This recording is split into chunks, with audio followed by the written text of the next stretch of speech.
I don't shop at Walmart. That's not a brag. I don't look down on people who regularly have to out of financial necessity. I'm just saying. Maybe if I did, I would have noticed something sooner. It was late at night, and I was out of a lot of essentials. I had just gotten off an all-day shift, and tomorrow was looking no different. I was resigning myself to having no toilet paper, no soap, and no milk until my next day off. Then I remembered I was out of lunch meat and just went, fuck it. No way I was braving the workday without my customary sandwich. I tooled around in my beater trying to find a 7-Eleven or something along those lines, when I saw that parking lot behemoth I'm sure we all could recognize in our sleep by now. I reviewed my options and resignedly turned my blinker on. The parking lot was almost empty. There were no carts loose in the lot, which was a first for any store I'd ever seen. I got out of my car and I walked into the store. The first problem didn't even hit me until I was securely inside the building, and probably would have driven any seasoned Wally Worlder scampering in the other direction. The sign had said WA//Mart, not Walmart. My tired brain dismissed it as a reading comprehension error, instead of the first of many signs that something was very much wrong. The greeter at the door was an overweight man, or woman, didn't look too hard, didn't care, who said, "Welcome to Walmart," with accents on the wrong syllables, so it came out, "Welcome to Walmart." Again, tired of not paying much attention, I didn't even know what to expect. I snagged my cart, which moved slightly better than a boulder with square wheels, and set off. This place, man, it was big. I'm no newcomer to warehouse stores, but this place went on and on. I shoved my cart down endless aisles, looking for any sign of my necessities.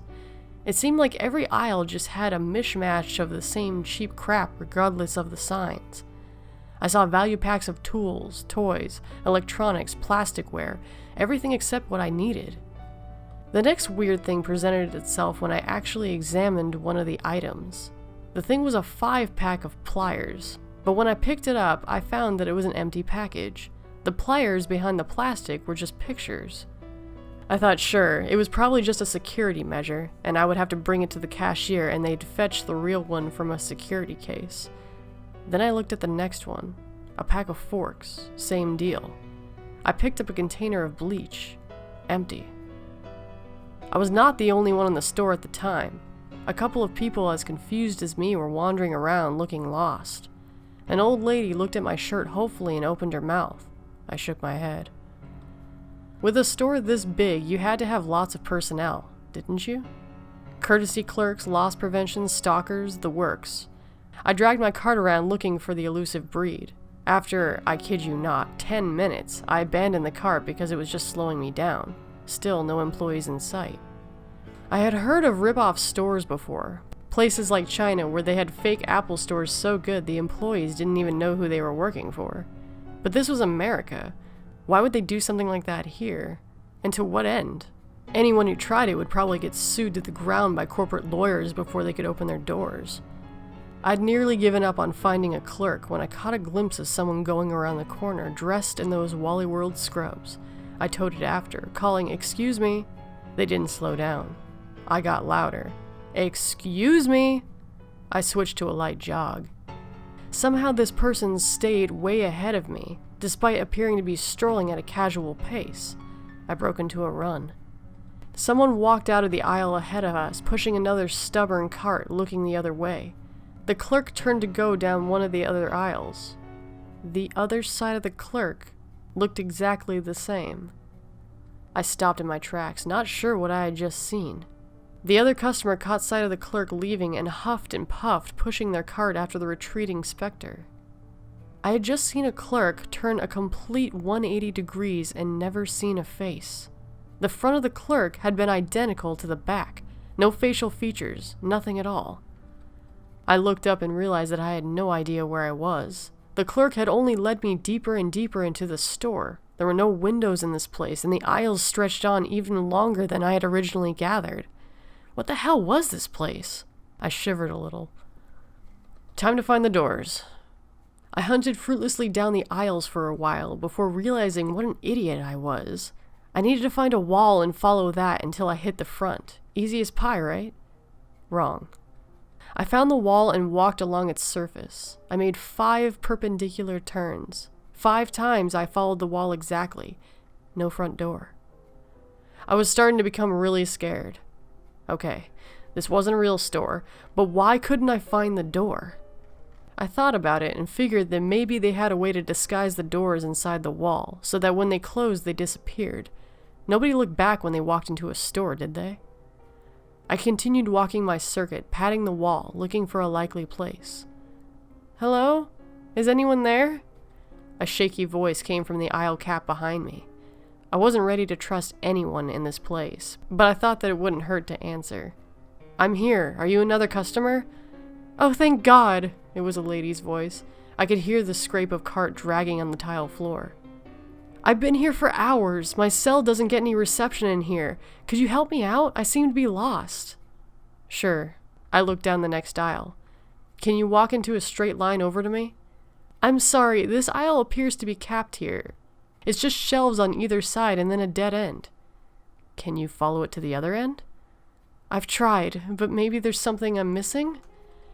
With a lot of misgivings, I stepped away from the wall and down the aisle. I tried to guide the woman with my voice. She was very apologetic for troubling me. She felt so silly for getting lost in a straight line. Her husband would think I hit the end of the aisle and got a cold chill. There was an aisle cap, extra wide. The aisles on either side were empty. I called, Are you there? Yes, do you see anything? Do you? I just see another shelf with all the same crap on it as the others. Her voice had a touch of panic. I don't know how I got myself here. If there's something opening, I'm not seeing it. Maybe I wandered into an employee-only area? It was hard to swallow past the lump in my throat. Maybe, I lied. Listen, I'm gonna find the front door and call somebody, okay? I'll be back as soon as I can. Just try not to go somewhere that doesn't open up, okay? Okay. The woman seemed a little better. Now that she had that comforting lie that someone would take care of it. I had no idea what I was doing, but she didn't need to know that. I found the wall again and followed it, aggressively punching shelves. I shattered useless merchandise mock-ups and looked for secret entrances. The space between the aisles got longer. I would see an aisle cap 2-3 aisles wide. I heard other people calling out. I started running along the walls, looking for seams. There were no checkout stands, no food court, nothing to indicate where the doors might be. It was a seamless cube of junk, and I was running laps fruitlessly. My first and only stroke of luck hit me that night. I found the greeter. From far away, it looked like a person. From the corner of my eye, if you were distracted and not paying attention, it looked like a person. But if you really studied it, you realized that it had a bunch of weird formations on its head and only just looked like a face. Sort of like those pictures made up of 1,000 colored dots. It only looked like a thing from further up. Up close, it was just a bunch of meaningless blobs. The greeter waded along like it didn't know how to walk. Not an exaggeration. It kept putting its feet wrong and twisting its body like it wasn't used to being bipedal. I crept up behind it and grabbed its shirt collar. The greeter blinked. It was the weirdest thing I had ever seen. It had no eyes, just a bunch of stubs that cast shadows and looked like eyes from far away. It spooked me so much I let go of its collar. "Where's the door?" I demanded. The thing shuffled a little. "Welcome to Wallmart." "Where's the fucking door?" I gave the thing a little shove. "Look, if you let me out, I won't call the cops. Just let me go." The greeter looked around, then back at me. "Welcome to Wallmart?" I had a horrible realization dawn on me. Like the double-sided clerk, this probably only had one purpose. I wasn't going to get anywhere with it, because there was literally nowhere to go. I went a little crazy then. I was hungry, tired, and desperate. I threw the greeter at the wall and it ripped like a condom full of jello. The wall opened up. I could smell the sweet night air of freedom and started running. Good thing too, because the wall immediately started closing as I ran. Hit me on the elbow hard. I had a bruise for days, but I was out. The greeter wasn't so lucky. I could hear the squeals as the doors pinned shut on it, but I didn't stop to look. I ran to my car and gunned it out of there. I parked in a nearby strip mall and called the cops. I'm afraid there wasn't much to report, though. Somewhere between spouting off about a fake Walmart and prisoners, the dispatcher hung up on me. I decided to drive to the police station, but my slightly calmer story was only met with skepticism. After what seemed like hours, I finally got an officer to agree to accompany me to the site. Here's the thing.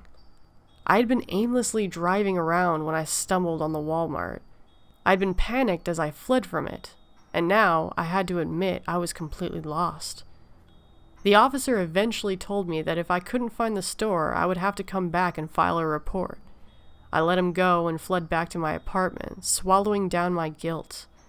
I had let everyone trapped in that store down. I hoped that they could at least hang on till morning. I called in sick from my job and I drove around, searching for the Walmart.